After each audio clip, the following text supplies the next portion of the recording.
Saudara, kata cinta atau kasih adalah kata-kata yang paling sering diucapkan oleh manusia, ya, dibanding kata-kata lain.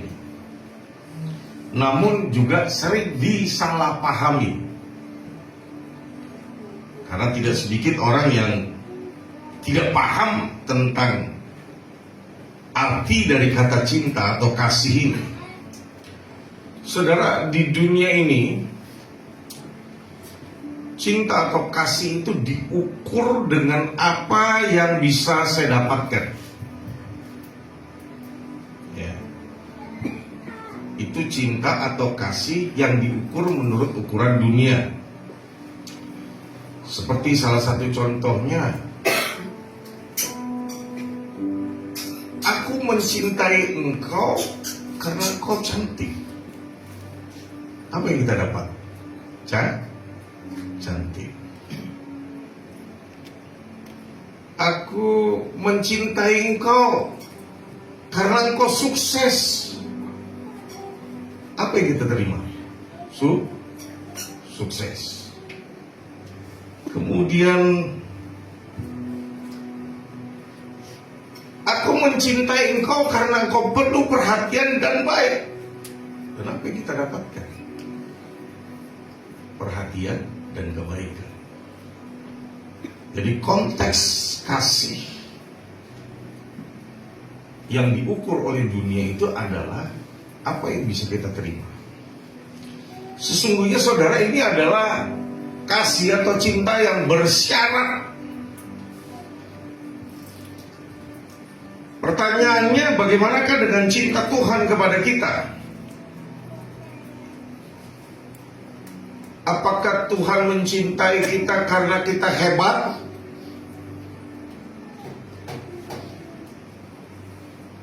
Apakah Tuhan mencintai kita karena kita tidak pernah berbuat dosa? Atau bahkan apakah Tuhan mencintai kita karena kita aktif beribadah di gereja? Kalau kita meriset kitab suci, saudara, kita akan menemukan jawaban yang mungkin mengejutkan kita, saudara, bahwa kasih Tuhan itu tidak didasari atas kelayakan dari diri kita. Jadi kalau Tuhan mengasihi kita itu bukan karena kita layak, tetapi oleh karena karakternya Tuhan yang membuat Dia mengasihi kita tanpa syarat. Bapak, Ibu, dan saudara-saudari yang dikasihi oleh Tuhan Yesus Kristus, tema firman Tuhan pada hari ini adalah cinta Tuhan dari palungan sampai salib. Sebagai pokok bahasan yang pertama, cinta Tuhan itu terwujud dalam inkarnasi. Tuhan menjadi manusia. Ini menjadi satu perdebatan yang cukup heboh, saudara. Apalagi kalau itu dilakukan di dalam sebuah dialog antar agama. Yang paling sering kita temukan adalah bahwa nggak mungkin dan sangat mustahil kalau seorang manusia menjadi Tuhan. Dan ini kita pastikan, saudara, bahwa seorang manusia tidak mungkin menjadi Tuhan. Tapi bagaimana kalau posisinya kita balik, Tuhan yang menjadi manusia? Dan inilah segala sesuatu yang sangat bisa dipastikan. Karena Tuhan berdaulat atas segala sesuatu, termasuk ketika dirinya berkehendak untuk menjadi sesuatu. Di dalam Yohanes 3 ayat 16 di bagian yang ke, sebab Elohim mengasihi dunia ini sehingga Dia mengaruniakan putranya yang tunggal. Dalam terjemahan yang lain, oleh karena begitu besar kasih Bapa akan dunia ini sehingga Dia mengaruniakan anaknya yang tunggal. Kita tahu, saudara, bahwa Tuhan itu maha kudus. Manusia itu makhluk yang berdosa. artinya bahwa dia tidak terjangkau. Namun perhatikan baik, di sini dia memilih untuk menjadi kecil, lemah dan terbatas. Di dalam peristiwa penangkapan Yesus, saudara, dia tidak segera mengirim para malaikat untuk membebaskan dia. Atau sebelum jauh-jauh hari dia datang, dia mengirim utusan khusus untuk memberitakan kedatangannya. Seperti mungkin pejabat negara, raja ataupun presiden, saudara, bahkan para menteri, kalau belum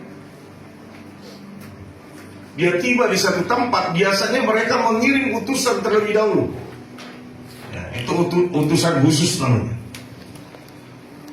Tidak, saudara, bahwa dia datang sendiri dalam pribadi Yesus Kristus sebagai seorang manusia yang punya banyak kelemahan. Dia tidak membawa atribut sorga, tetapi dia memakai atribut manusia yang adalah ciptaannya, yang kecil, lemah, dan sangat-sangat terbatas dalam segala sesuatu.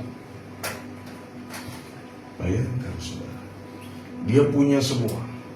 Dia pembuat semua. Dia pencipta segalanya. Tetapi dia rela menjadi manusia serupa dengan kita. Ini adalah bentuk daripada kerendahan hati yang tertinggi, saudara. Bahkan itu diaktualisasikan pada saat dia melayani di muka bumi. Yang paling jelas terlihat adalah bagaimana dia mencuci kaki para murid. Orang yang seharusnya dilayani tapi melayani. Masih banyak lagi contoh lainnya, saudara. Ketika para murid berebutan, saudara, siapa yang layak mendampingimu?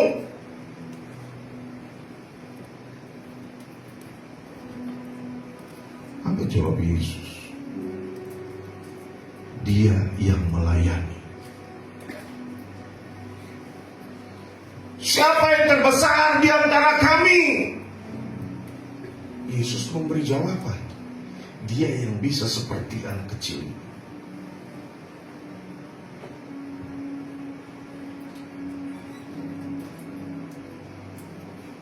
Pengertiannya seperti apa, saudara?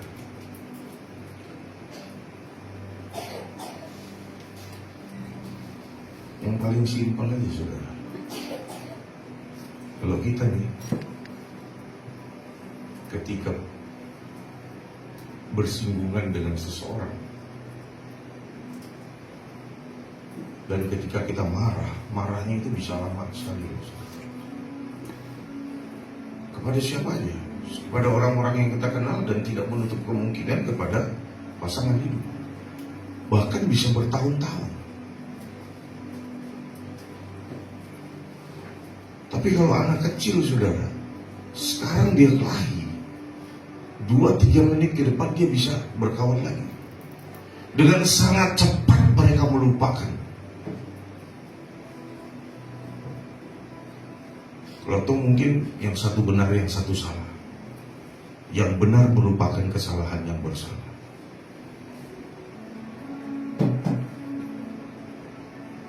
Tapi kalau orang dewasa kadang-kadang, saudara, sudah salah merasa benar, nyalain orang. Itu yang repot. Dan kadang-kadang bertahun-tahun merasa nggak salah.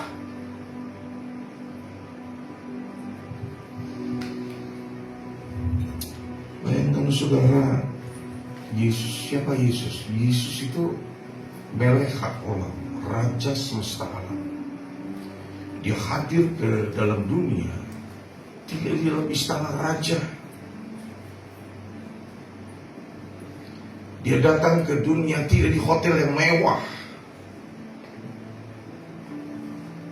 tetapi di sebuah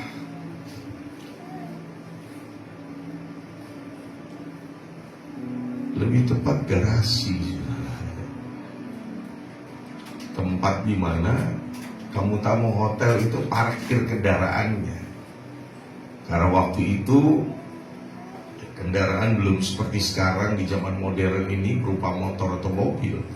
Jadi orang mengendarai kendaraan hewan. Jadi tempat mereka memarkirkan hewan. Di situ ada tempat minum, ya, untuk hewan-hewan yang tadi dikendarai, saudara. Di dalam tempat minum itu, saudara, palungan itu, dia lahir di sana, dibungkus dengan kain lampin, dan dia hidup tidak di tengah-tengah keglamoran, kemewahan, tapi dia hidup di antara orang yang biasa. Kalau ditanya Yesus lebih banyak ada di tengah-tengah orang apa sih? Di tengah-tengah orang miskin, di tengah-tengah orang yang punya sakit penyakit, di tengah-tengah orang yang bermasalah. Sesekali dia ada sama-sama orang kaya.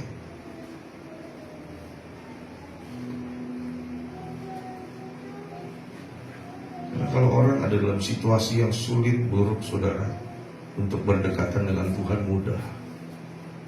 Tapi kalau orang dalam situasi keberkatan, ngalamin kelimpahan, kaya, itu susah.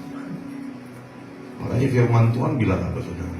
Lebih mudah seekor unta masuk lubang jarum daripada seorang kaya masuk ke dalam kerajaan surga. Itu bukan berarti orang kaya nggak bisa masuk surga. Tingkat kesulitannya lebih tinggi dibandingkan orang-orang biasa. Dan dia memilih hidup di antara mereka, di antara orang-orang yang biasa-biasa saja. Hanya sesekali dia ada di rumah-rumah orang kaya.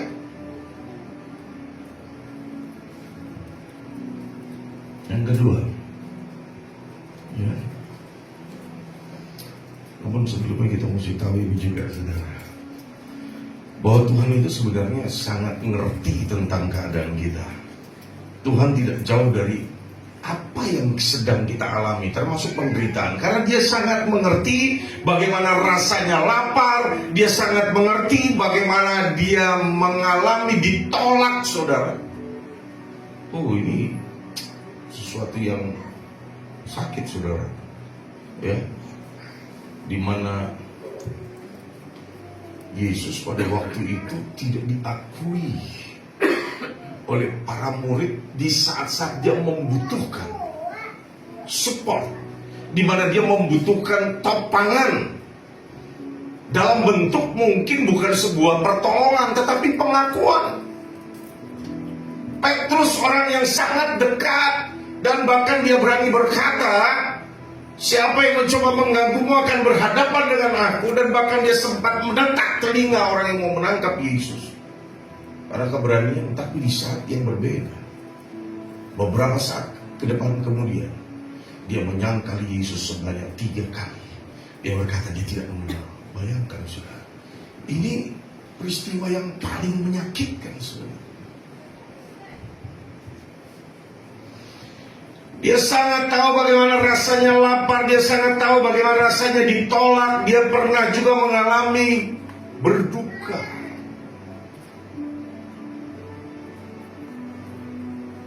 Pada waktu dia memasuki kota Yerusalem, dia berduka untuk kota Yerusalem. Pada waktu Lazarus mengalami kematian, dia berduka karena kematian Lazarus. Jadi dia sangat tahu kita karena dia pernah ada di posisi seperti kita. Dia pernah mengalami sama seperti apa yang kita alami. Jadi kalau hari-hari ini kita merasa kita sendirian, atau kita merasa Tuhan jauh banget dari kita, sebenarnya dia sedang berusaha mendekat kepada kita. Tetapi kadang-kadang kita yang kurang merespon atau bahkan tidak merespon. Dia kepengen kenal kita, pribadi kita. Itu yang ada di hatinya Yesus. Dan yang kedua, cinta Tuhan terwujud dalam pengorbanan.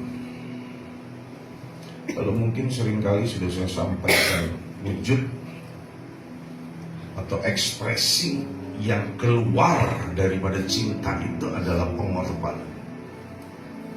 Ketika kita mencintai pasangan hidup kita, mungkin jauh sebelum menjadi pasangan hidup kita, rasa-rasa apapun yang ada pada kita, kita mau berikan semua.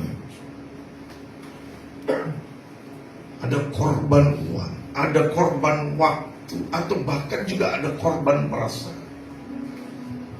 Tapi kadang-kadang seiring perjalanan waktu, ketika sudah menjadi milik kepunyaan, mulai ukuran-ukuran dipakai. Nah, ini hanya bisa berkata bahwa cinta itu adalah apa yang bisa saya terima, bukan apa yang bisa saya beri. Cinta ini terwujud dalam karya salib di dalam Yohanes 3 ayat 16 bagian ke B. Supaya setiap orang yang percaya kepadanya tidak binasa melainkan beroleh hidup kekal. Roma 5 ayat 8 berkata, namun Elohim menunjukkan kasihnya kepada kita, yaitu bahwa Kristus mati bagi kita saat kita masih berdosa. Puncak daripada cintanya Yesus kepada kita itu bukan di saat ketika mujizat terjadi dalam hidup kita, bukan. Puncak daripada cinta Yesus kepada kita adalah pada saat Dia mengalami kematian di kayu salib.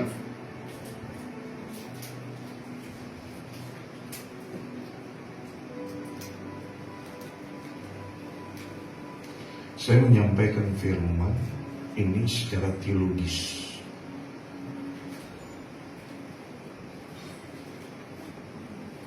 Biblikal. Jadi bukan hanya berupa testimoni, atau bahkan berupa lucu-lucuan yang bisa membuat Anda tertawa, tapi itu membuka pikiranmu tentang firman Tuhan dan kebenaran.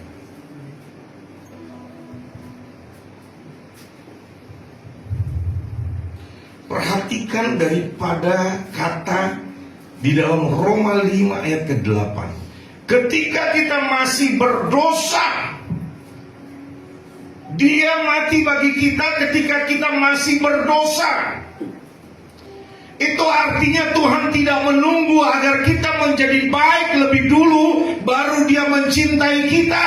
Dia tidak mencintai kita dalam situasi seperti itu, saudara. Tetapi Dia mencintai kita bahkan di titik terendah dari hidup kita. Makanya saya bilang ya, perjanjian lama dan perjanjian baru itu terkait.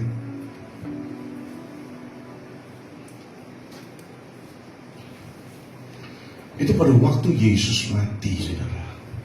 Walaupun di dalam terjemahan King James Version IMB itu sama, tapi dalam terjemahan Lembaga Kitab Indonesia itu agak beda, ya. Karena kalau dari Lembaga Kitab Indonesia itu dari jam 12 ke 8 meliputi, kemudian jam 3 mati di atas kayu salib. Tapi kalau di IMB atau King James itu dari jam 9 ke 8 meliputi, dan Yesus mati di atas kayu salib itu jam 12 siang, pas tengah hari, ya. Dan saya coba lihat lagi dari berbagai bahasa, saya ketemunya memang jam 9 sampai jam 12. Oke. Pada waktu Yesus mati, apa yang terjadi, saudara? Gempa bumi, bom. Dan ada satu hal yang luar biasa terjadi, apa, saudara? Tabir di bait suci itu terbelah dua, terbuka dari bawah sampai ke atas.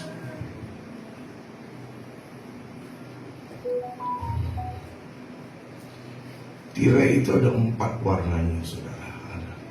Ada 4 warnanya. Piroket itu namanya. Ya. Biru, merah, putih, ungu. Ini bicara tentang 4 Injil. Mungkin beberapa waktu yang lalu saya pernah sampaikan ini.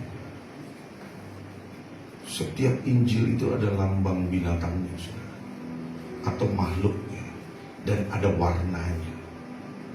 Dan ternyata tirai itu gambaran daripada Injil, gambaran dari surga, gambaran dari Bapa Yahweh yang menerobos menghampiri manusia. Jadi bukan oleh karena usaha manusia. Maka bagaimana mungkin kita berkata bahwa Yahweh Tuhan yang tidak penuh dengan kasih karunia?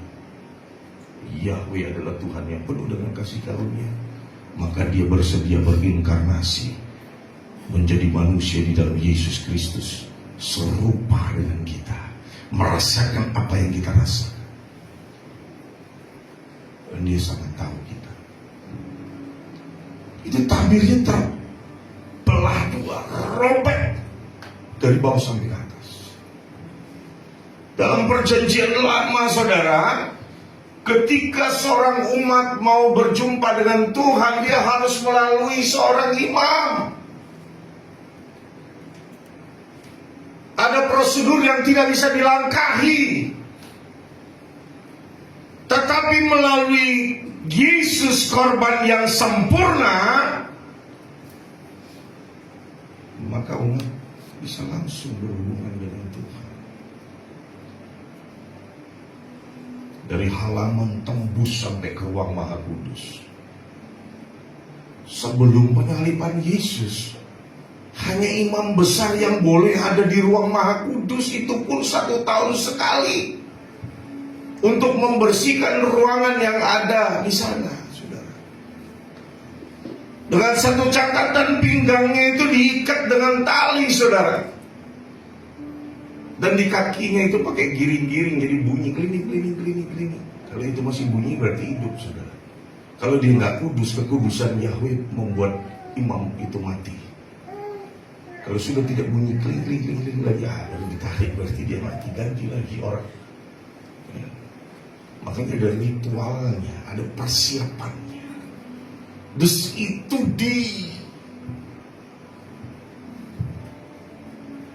terobos aturan-aturan itu oleh Bapak Yahweh.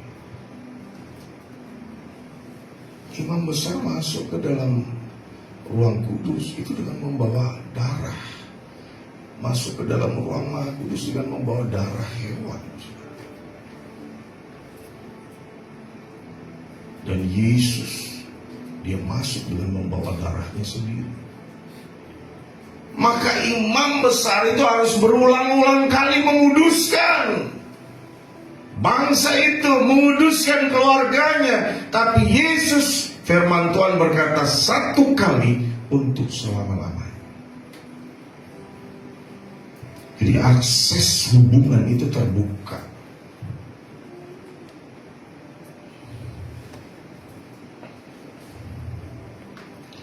Yesus disalib itu untuk apa, saudara? Itu menjadi sebuah pertanyaan.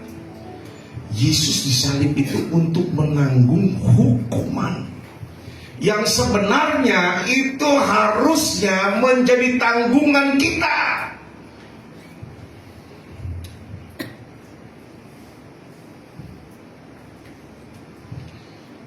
Dan itu adalah sebuah harga yang termahal yang pernah dibayarkan untuk sesuatu yang rusak, yaitu kita. Pakai nyawa bayarnya. Bukan hanya darah, bukan hanya luka, tapi pakai nyawa dia membayar.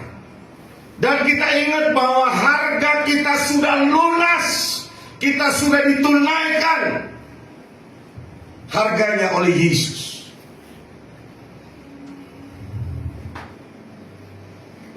Jadi saudara, perbuatan baik kita itu nggak akan pernah dapat membeli kasih, membeli cintanya Tuhan. Nggak bakal, saudara. Nggak nyampe nilainya, bobotnya nggak sampai, saudara. Sekali lagi, perbuatan baik kita tidak dapat membeli kasih Tuhan. Tetapi perbuatan baik kita, perhatikan baik di sini, itu adalah bentuk respon kita atas kasihnya, bukan syarat untuk kita mendapatkannya. Jadi sekali lagi, pada waktu kita berbuat baik, itu bukan karena kita mau mendapatkan cinta Tuhan. Tanpa itu Tuhan kasih. Tapi pada saat kita melakukan perbuatan baik, itu adalah bentuk respon kita terhadap Dia yang sudah mengasihi kita. Jadi bukan syarat untuk kita mendapatkan kasihnya Tuhan. Oleh sebab itu, rasa bersalah dan penghukuman diri itu mestinya nggak ada lagi, sudah. Karena ada orang yang mesti nyeselin gitu. Ya kadang-kadang ada beberapa hal yang memang kita sepertinya, oh aduh, harusnya begitu ya, tapi kok jadi begitu ya. Dan kemudian kita mulai mempersalahkan diri, mulai menghukum diri. Ya, saya mau kasih tahu, ketika ada kesalahan sekalipun, minta ampun sama Tuhan segera dan bertobat. Amin. Bukan terus hidup di dalam rasa bersalah, terus menghukum diri. Itu bukan berasal dari Tuhan. Karena di atas kayu salib, Dia sudah membayar dosa kita. Hutang dosa kita sudah lunas dibayar, dan kita berkewajiban untuk menerimanya. Jadi kalau bicara tentang anugerah terlalu luas, sudah, untuk hanya dibatasi dengan yang namanya keselamatan, ya, konteksnya luas sekali. Ya, ada bicara di mana Tuhan mendidik kita, ada bicara kita menjadi seorang yang taat ketika kita hidup dalam kasih karunia. Dan sekarang yang ketiga, cinta Tuhan terwujud dalam penyertaannya sehari-hari. Artinya tiap hari. Pada waktu kita bicara Immanuel, Elohim, Tuhan beserta. Penyertaan Tuhan itu bahkan sampai kepada setiap langkah kita, setiap detik-detik yang kita lalui di dalam kehidupan ini, saudara. Yohanes 14 ayat 16 berkata, Aku akan meminta kepada Bapa, dan Dia akan mengaruniakan kepadamu penghibur yang lain, supaya Dia tinggal bersama kamu selama-lamanya. Cinta Tuhan itu enggak berhenti sampai kepada, atau sampai di mana peristiwa salib itu terjadi, enggak, saudara. Tapi cinta Tuhan itu terus secara berkesinambungan, berlanjut sampai dengan hari ini. Kasih yang sama itu tetap ada, saudara. Ya, Dia menjanjikan Roh penghibur, Roh Kudus. Ya, jadi melalui Roh Kudus kita bisa mengenali Dia. Melalui Roh Kudus kita bisa mengerti firman. Kita jadi tahu apa yang harus kita lakukan dalam hidup. Saudara, yang namanya kesalahan kecil itu tidak akan membatalkan perbuatan besar yang dilakukan oleh Yesus. Ya, ini bukan berarti saya mentoleransi dosa, yang enggak, saudara.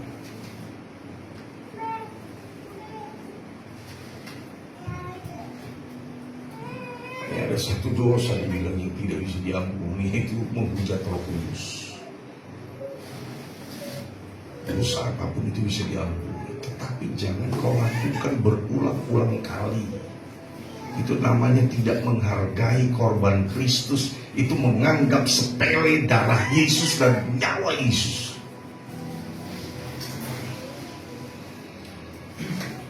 Melalui Roh Kudus, Tuhan ingin tinggal di dalam setiap hati kita, orang-orang yang percaya. Dia akan memberikan penghiburan, Dia akan menjadi seorang penuntun, dan Dia adalah sumber kekuatan. melalui firman Tuhan, ya, kitab suci. Ini firman yang sudah dibukukan. Tuhan bisa berbicara sama kita, menegur kita, menghibur kita. Kadang-kadang teguran itu gak harus dari orang, bisa juga dari kitab suci.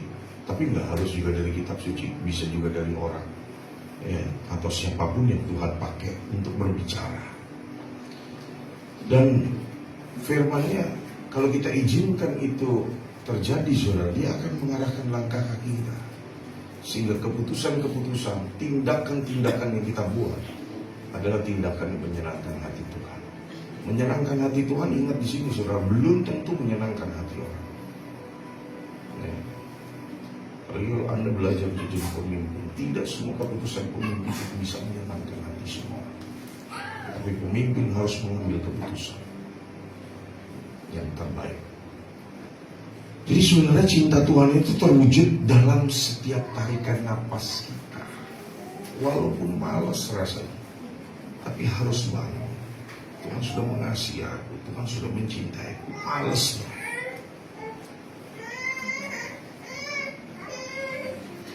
Tapi bisa dibayangkan saudara, kalau pemimpin yang malas semuanya rontok saudara.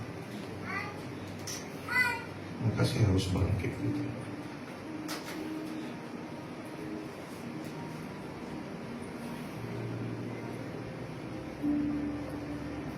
Jadi bukan ke diri sendiri lagi, tapi sudah berbicara komunitas, sudah berbicara kepada pekerjaan Tuhan yang lebih luas daripada problem pribadi. Di dalam perlindungannya atas keluarga kita, ketika keluarga kita dalam keadaan sehat, mereka baik, terus hidup dalam firman. Terus kita juga merasakan bagaimana damai sejahteranya memenuhi kita di tengah masalah yang sedang kita hadapi. Ini manusiawi, setiap orang bisa punya masalah. Tapi bagaimana merespon, bereaksi, bertindak untuk mengatasi. Karena ini sudah kuncinya sebenarnya di sini. Makanya kalau ada orang pelayan Tuhan nggak baca firman Tuhan, ironis ya. Mungkin di mimbar kamu hebat, tapi di mata Tuhan kau tak berdoa. Pada waktu kau melayani, mungkin di mata manusia kau hebat, tapi di mata Tuhan kau nggak ada hubungan, nggak ada konektivitas dengan Yahweh. Jadi ini kuncinya. Jadi jangan abaikan surat cinta dari Tuhan. Kitab suci baca. Saya bukan hanya baca bahasa Indonesia, saya baca bahasa Ibrani, saya baca bahasa Inggris, saya baca berbagai bahasa yang sekira masih bisa saya terima.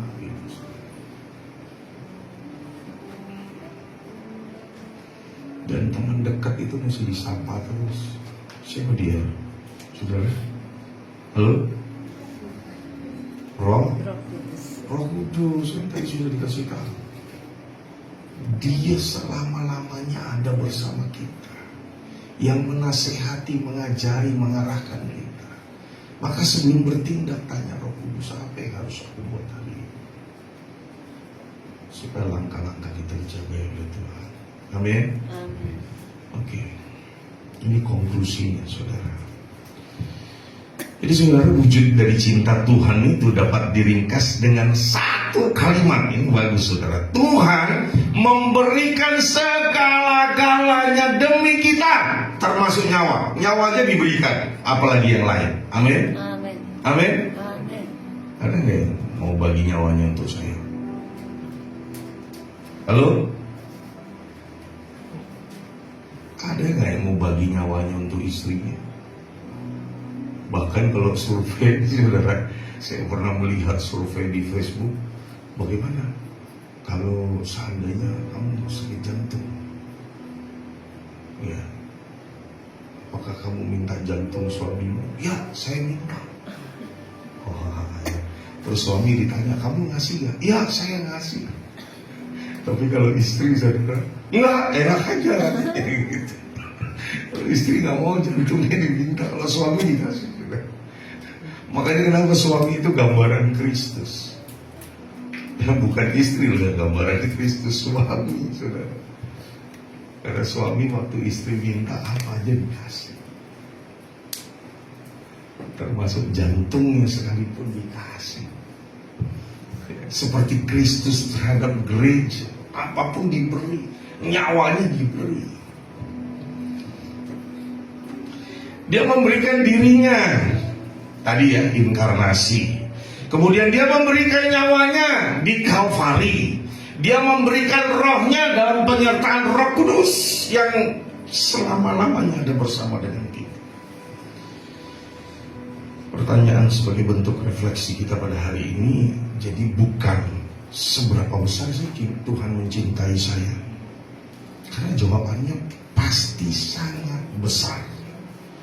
Jadi melainkan ini yang harus ada dalam diri kita. Bagaimana caranya saya merespon cinta yang begitu besar yang Tuhan sudah berikan kepadaku? Seharusnya pertanyaannya begitu. Ini respon yang baik, saudara. Yang pertama, menerima identitas yang baru sebagai anak-anak raja. Jadi kadang-kadang orang kalau ngomong anak raja, tapi dia nggak ngerti sebenarnya. Hanya ngomong doang, saudara. Kalau kita memposisikan diri kita sebagai anak raja di atas seorang raja, maka perilaku kita pun sebagai seorang raja. Ya, anak raja, membawa mandat raja, membawa otoritas raja. Jadi berguna gitu. Yang kedua, mengasihi sesama seperti Tuhan mengasihi kita, tanpa syarat, saudara. Jadi cinta atau kasih itu, kalau ukuran dunia tadi adalah apa yang bisa kita terima. Tapi kalau ukuran Tuhan, cinta atau kasih itu adalah apa yang dapat kita beri. Yang ketiga, hidup dalam ketaatan bukan karena takut, tetapi karena cinta. Hati-hati permainan kata-kata, saudara. Pada waktu engkau memberi pemberian yang terbaik, itu bukan karena kau lakukan Torah, bukan. Kalau dalam perjanjian lama, iya, tidak melakukan dosa. Tapi dalam perjanjian baru, itu respon cinta kita kepada Tuhan. Jadi tidak ada keterpaksaan ketika seseorang mencintai sesuatu dan dia pasti mau berkorban untuk sesuatu itu.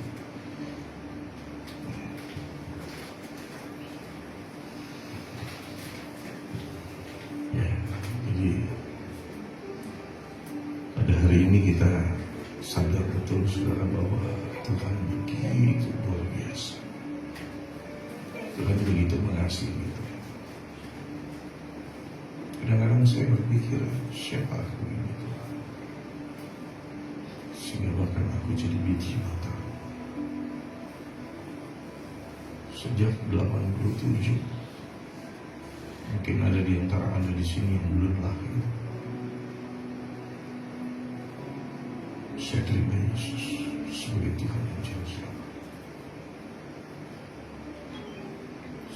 91 sekolah Alkitab, 92 melayani Tuhan sampai hari ini. 2005 terima Bapak Yahweh yang sampai hari ini tetap konsisten, tidak menyimpang dari jalan Bapak Yahweh. Sebagian Anda mungkin di sini ada yang sudah mengikuti berbagai peristiwa yang kami alami, yang dampaknya juga mungkin Anda rasakan. Tapi sampai hari ini